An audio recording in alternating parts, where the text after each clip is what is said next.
Hello friends, welcome to my channel. আজকে আবারও একটা সুন্দর হাতার ডিজাইন নিয়ে আপনাদের কাছে চলে এসেছি। দেখুন, প্রথমে আমি এখানে একটা লেস নিয়ে নিয়েছি আর হাতার কাপড়টা নিয়ে নিয়েছি। প্রথমে নিচের দিকেই লেসটাকে লাগিয়ে নিতে হবে। হাতার কাপড়টা আমি আগেই আস্তরের সঙ্গে সেলাই করে রেখেছি। এরপর এই লেসটা এই হাতার নিচের দিকটাতে আমি সেলাই করে দেব। দেখুন, আমি আমার জামার ম্যাচিংয়ের এখানে একটা লেস নিয়ে নিচ্ছি। আপনারা আপনাদের পছন্দ মতো যে কোনো লেস ব্যবহার করতে পারেন। প্রথমে লেসটার নিচের দিক দিয়ে একটা সেলাই লাগিয়ে দিচ্ছি। নিচের দিকটা সোজা করে এইভাবে সেলাই করে দিচ্ছি।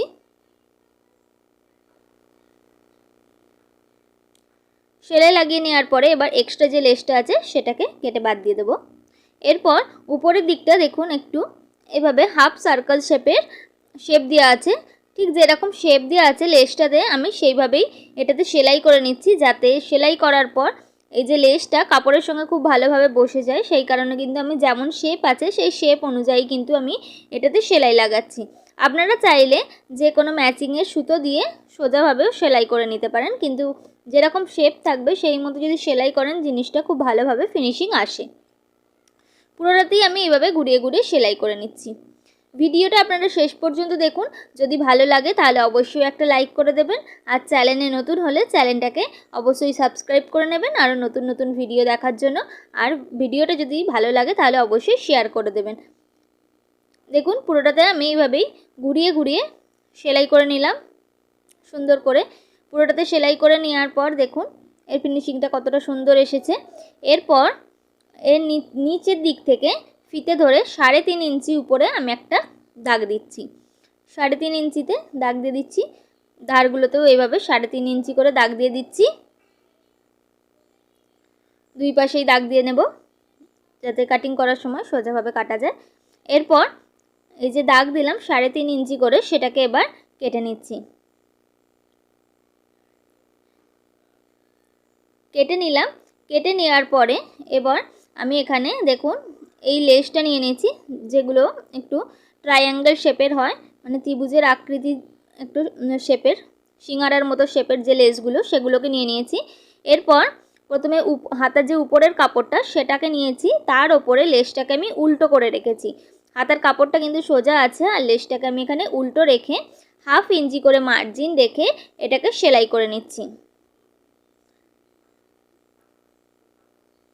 এই লেসটা এমনভাবে সেলাই করতে হবে যাতে ফিনিশিংয়ের পরে এর শুধুমাত্র কোণগুলো দেখা যায়, সেই রকমভাবেই কিন্তু সেলাই করে নিচ্ছি আমি। পুরোটাতে এভাবে সেলাই করে নিলাম। এরপর এক্সট্রা যে লেসটা সেটা কেটে নিচ্ছি। এবার নিচের পাটটা নিয়ে নিচ্ছি। নিচের পাটটা এভাবে উল্টো করে রাখবো ওপরের কাপড়টার ওপর। এরপর কাপড়টাকে উল্টে নিলাম। উল্টে নেওয়ার পরে লেস লাগানোর সময় যেই সেলাইটা দিলাম প্রথমে, সেই সেলাইটার ওপর দিয়েই কিন্তু সেলাইটা লাগাতে হবে। আমি এভাবে দুটো কাপড়কে একসঙ্গে রেখে প্রথমে যে সেলাইটা দিয়েছিলাম সেই সেলাইটার ওপর দিয়েই কিন্তু আমি সেলাইটা লাগিয়ে নিচ্ছি পুরোটাতে। খুবই সহজ এই ডিজাইনটা। আপনারা চাইলে কিন্তু অবশ্যই আপনাদের জামাতে বানিয়ে নিতে পারেন, দেখতে কিন্তু খুবই সুন্দর লাগবে। এরপর এটাকে খুলে নিলাম। এরপর এটাকে সোজা করে নেওয়ার পরে যাতে লেসটা ভালোভাবে বসে যায় সেই কারণে উপর দিয়ে একটা চাপ সেলাই লাগিয়ে নিতে হবে। তার ফলে কিন্তু এই যে লেসটা খুব সুন্দরভাবে বসে যাবে। এই যে লেসটার মুখটা থাকবে নিচের দিকে।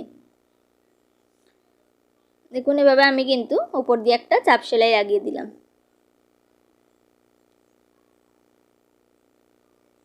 সেলাইটা লাগিয়ে নেওয়া হয়ে গেছে। আমার কিন্তু ডিজাইনটা রেডি হয়ে গেছে। এরপর পাশ থেকে যে এক্সট্রা কাপড় আর লেস আছে সেগুলোকে সুন্দরভাবে কেটে এর শেপ দিয়ে দিতে হবে। কেটে নিলাম। এটা কিন্তু পুরোটা রেডি হয়ে গেছে। তাহলে ডিজাইনটা কেমন লাগলো আপনাদের অবশ্যই জানাবেন। যদি ভালো লাগে অবশ্যই একটা লাইক করে দেবেন, আর চ্যানেলে নতুন হলে চ্যানেলটাকে সাবস্ক্রাইব করতে ভুলবেন না। আর ভিডিওটা অবশ্যই আপনাদের ফ্রেন্ডসদের সঙ্গে শেয়ার করে দিতে পারেন। আজকের মতো এই পর্যন্ত। সবাই ভালো থাকবেন। নমস্কার।